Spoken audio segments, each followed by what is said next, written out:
నమస్కారం. సుప్రభాత గంటారావానికి స్వాగతం. ముందుగా ప్రధాన అంశాలు.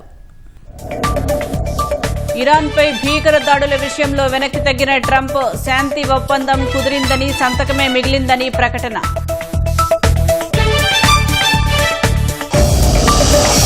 లోక్సభ సీట్లు 824కి పెంచాలని ప్రధాని ఆర్థిక మండలి సిఫార్సు.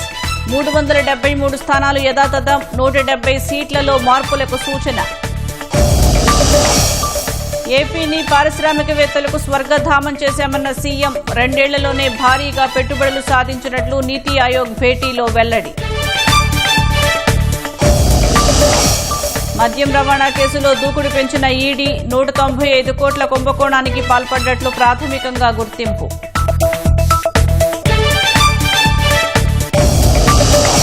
నేడు తిరుపతిలో కూటమి విజయోత్సవ సభ, 2 ఏళ్ల పాలనా విజయాలను వివరించనున్న నేతలు.